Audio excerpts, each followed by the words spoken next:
Woman claims to be royalty for 32 years. Then a detective digs up the real story.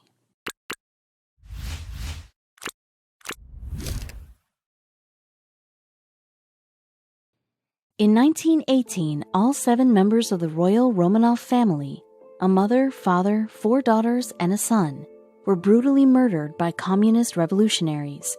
Their horrifying deaths left the world reeling, but it wasn't long before a tantalizing rumor started to spread. Perhaps the youngest daughter, Anastasia, had escaped, and when a woman named Anastasia Tschaikovsky claimed to be the lost duchess, it took decades for the twisted truth to come out. In 1928, a woman with sunken eyes and a crooked smile arrived in New York. It was clear that she didn't fit the traditional idea of what royalty should be. And yet, when she spoke, she immediately gained the world's attention. "I am the lost heir of the Romanov family," she announced. But instead of being greeted with gasps, the American press responded with skepticism. After all, she wasn't the first woman to claim to be the Grand Duchess Anastasia Romanov of Russia. In fact, in the 10 years since the Romanov family was executed, at least 6 women, probably more, had come forward falsely claiming to be Anastasia. So when this tattered woman showed up in New York City, people couldn't help but scoff. They wanted proof that she was the real deal, something all those other imposters had always failed to do. If this woman really was the lost princess, she had to prove it, which she did by simply pointing to her jaw. She alleged that her jaw had been broken nearly 10 years earlier when she made her escape from the communist soldiers who had murdered her entire family. The way she told this story was so genuine that people believed her, including someone from Anastasia's past. The man was Gleb Botkin, the son of the Romanov family's physician, who was also murdered by the communist revolutionaries.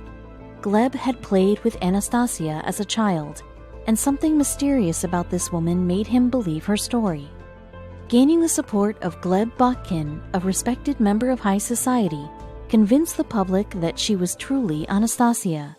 The fact that she was covered in scars, which she claimed to have gotten during her escape, only helped clinch the public's belief. She became known as Anna Anderson, the lost Grand Duchess, and a fixture of New York high society. She was no longer tattered and pale, but wrapped up in expensive clothes with access to the best products and services money could buy. As she hopped from one luxurious hotel to the other, she met with many Romanov relatives and former acquaintances of the Romanov family. Most were astounded with how much Anna resembled the young Anastasia they once knew. Others, however, weren't so easily convinced. Though she looked like Anastasia, other things just didn't add up. She had trouble recalling certain details about her childhood, and her grasp on languages that Anastasia had been fluent in was shaky at best. But still, the lost Romanov safe and sound in New York City? It was too amazing of a prospect to be fake. She had been through so much, endured such violence and trauma, that some degree of mental illness was to be expected. Anna spent months at a time in the homes of society's most respected men and women. It didn't seem to matter that Anna's accent was decidedly German, and that her behavior was erratic at best. People loved the idea of having Russia's Grand Duchess in their home. Inconsistencies aside, Anna's most ardent supporters all had one goal in mind: to have Anna's status as Grand Duchess Anastasia legally recognized. Doing so would have benefits that go beyond whatever fortune her family had left, a fortune eyed by many of her supporters. Anastasia's survival would also be a symbol to Russia's communist leaders of the strength and resilience of Imperial Russia. These both sounded like great ideas to Anna and her supporters, and if one man hadn't intervened, things would have turned out much differently. The Grand Duke of Hesse, Anastasia's uncle, was one of the visiting relatives who doubted Anna's identity. To learn more about her, he hired a private investigator, and what the investigator uncovered left the Duke infuriated. The investigator made a startling claim. Anna, he said, was actually a woman named Franziska Tschaikovsky, and she didn't exactly have royal roots. Franziska was a Polish-German factory worker who had randomly disappeared in 1920. Franziska not only had a history of mental illness, but a 1916 factory explosion left her covered with scars, both physical and mental.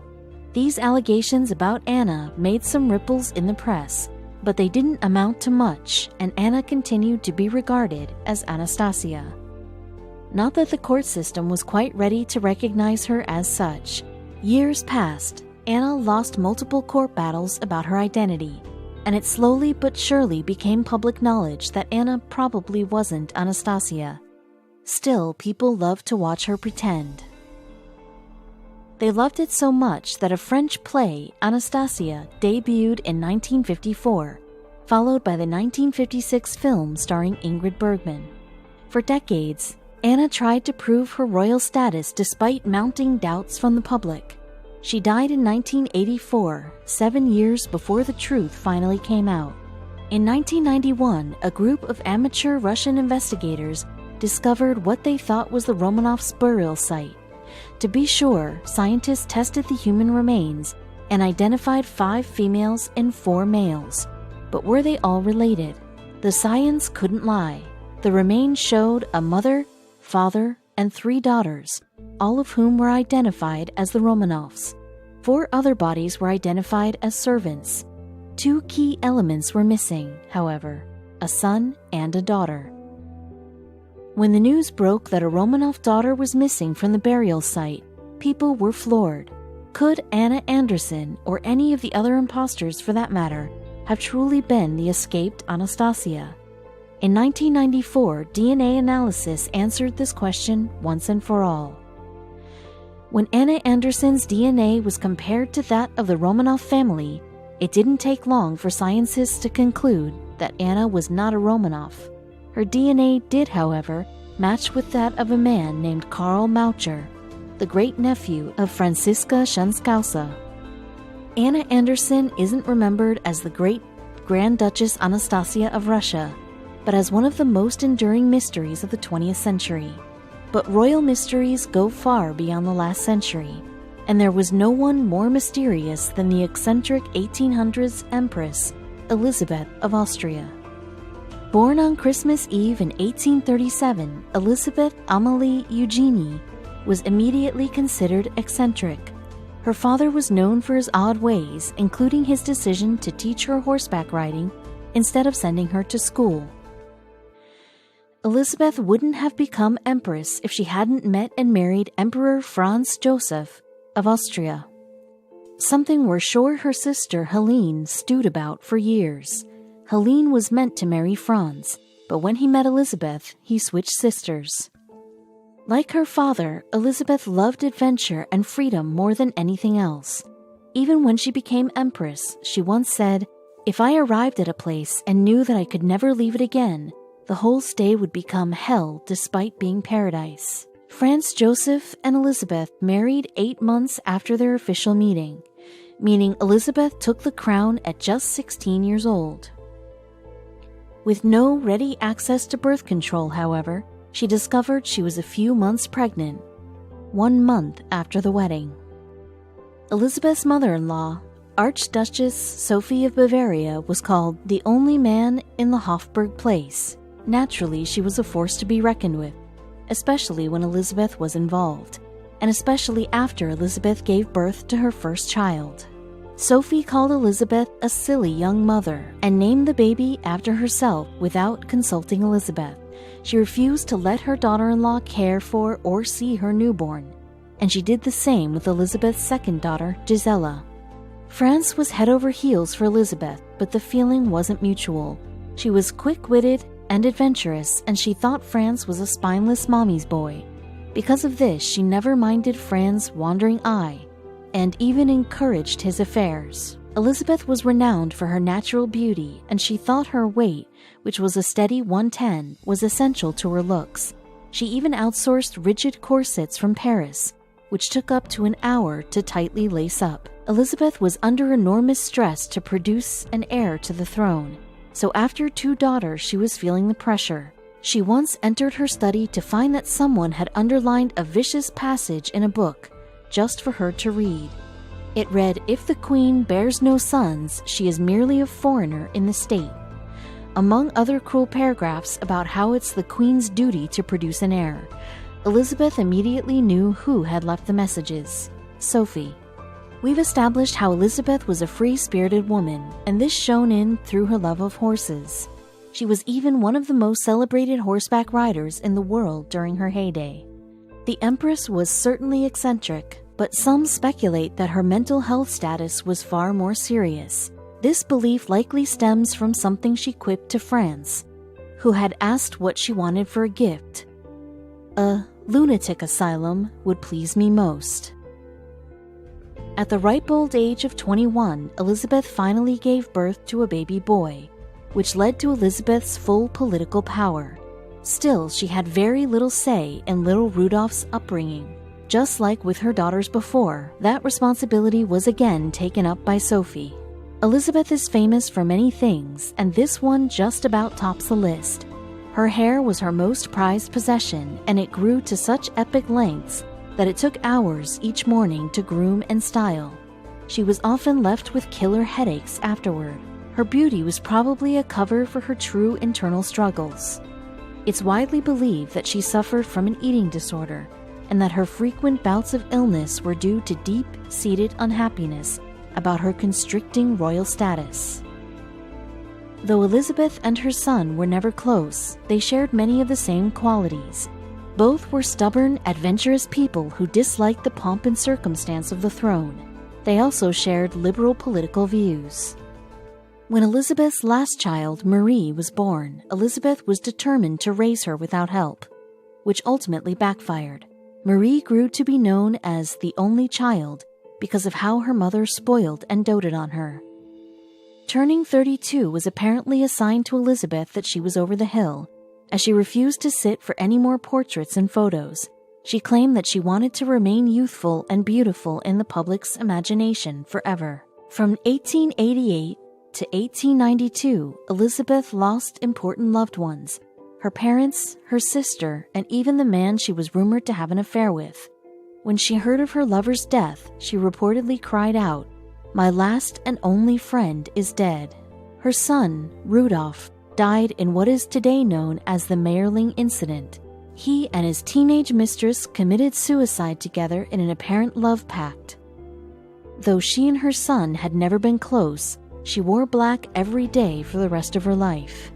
It was Elizabeth's refusal to abide by palace rules that ultimately led to her death. When she traveled through Geneva with an entourage, an anarchist peered under her veil before stabbing her with a 4-inch needle file. While surrounded by her rescuers, Elizabeth's tight corset prolonged her life long enough for her to utter her final words. What happened?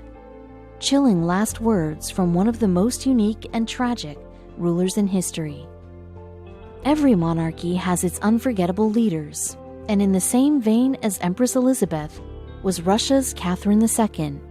But where Elizabeth struggled, Catherine II excelled. Unlike Elizabeth, Catherine's political ambition put her on a rocky path towards domination. Just months after taking the throne in January 1762, Emperor Peter III had made far more enemies than friends. By mid-year, a coup was being plotted against him, orchestrated by none other than his wife, Princess Sophie of Anhalt-Zerbst. On the morning of July 9th, Sophie put her plan into action, rallying allies to overthrow the unpopular Tsar. Dressed in a guardsman uniform and with an army at her back, Sophie stood ready at the gates of the Winter Palace before realizing she'd forgotten her sword knot. Just then, a young sergeant named Grigory Potemkin emerged from the ranks and gifted Sophie his own. By the end of the day, Peter signed his abdication, and on September 22nd, Sophie was crowned Catherine II, Empress of Russia. But Catherine never forgot the chivalrous soldier who came to her aid that day, and after taking the throne, she ensured Potemkin's promotion to second lieutenant. He was eventually promoted to Kammerjunker, giving him a place within Catherine's court and within her home at Winter Palace. While the Empress hadn't taken Potemkin as a lover, She encouraged his flirtatious behavior whenever they met. He was fond of kissing her hand, and she never minded his unprompted declarations of love. Yet Catherine wasn't known to be a one-man kind of woman. She had taken up a number of lovers while Empress consort, and even now, Potemkin wasn't in sole possession of her affections. Her general, Grigory Orlov, was her undisputed favorite. Still, Potemkin was completely devoted to Catherine and served her unyieldingly during the Russo-Turkish Wars of 1768 to 1774. He returned to St. Petersburg a war hero, and after casting aside her latest lover, Alexander Vasilchikov, Catherine and Potemkin became intimate. Their relationship was one of laughter, sex, mutually admired intelligence, and power, with the Empress often referring to Potemkin as her twin soul and her golden pheasant. The two corresponded regularly while apart, and many of their private rendezvous took place in the saunas of the Winter Palace. Potemkin's political influence grew substantially with Catherine's blessing, and he was held in high regard for his military acumen. He was granted numerous titles and positions of power, making him famously wealthy and a key member of Catherine's court. During this time, it was also believed that Catherine and Potemkin were secretly wed. The Empress more or less referred to Potemkin as her consort in most of her letters, and as they aged, their conduct began to mirror that of husband and wife. Yet around 1775, their relationship began to change. Catherine took her secretary, Pyotr Zavadovsky, as a lover, and by May of 1776, he'd succeeded Potemkin as Catherine's favorite. But that didn't spell the end for Potemkin and the Empress. He remained one of Catherine's close personal advisors and resumed military campaigns to expand her empire, constructing cities in the newly acquired territories of New Russia and Crimea. Potemkin was so consumed with pleasing Catherine that during the Empress's visit to the south, he reportedly constructed villages with fake facades to fool her into thinking the area was richer than it was. Though the extent of his deceit has been overstated, the term Potemkin village arose from this incident. Despite his time away from the Winter Palace, Potemkin also remained considerably involved in Catherine's love life. He would often partake in relations with the Empress and her newest paramour, and filled in when Catherine was between lovers. Potemkin even vetted prospective candidates to gauge their suitability for the Empress. All the while, Potemkin embarked on a number of sexual escapades of his own, including ones with his own nieces. Though Catherine and Potemkin never revived the relationship they once had, the two remained incredibly close throughout the remainder of their lives. The Empress ensured that Potemkin was well cared for, gifting him land, serfs, and rubles aplenty. But in October of 1791, Potemkin fell ill in the city of Jassy while planning an assault on Poland. He recovered briefly, though just a few days later he succumbed to bronchial pneumonia and died at age 52. Russia was saddened by Potemkin's loss, though Catherine took the news the hardest. "A terrible, crushing blow struck me," she wrote to a friend. "A courier brought me the mournful news that my pupil, my friend, one might say my idol, Prince Potemkin Tavrichesky, has died." In the days following his death, the Empress put social life in St. Petersburg on hold so that all could mourn Potemkin. She also purchased Potemkin's home, the Tauride Palace, as well as his art collection, and even paid off his debts. Catherine ruled 5 more years before dying of a stroke at age 67. And while the Empress continued to take lovers even in the months before her death, many believe that Catherine never fully recovered from the loss of her beloved Potemkin.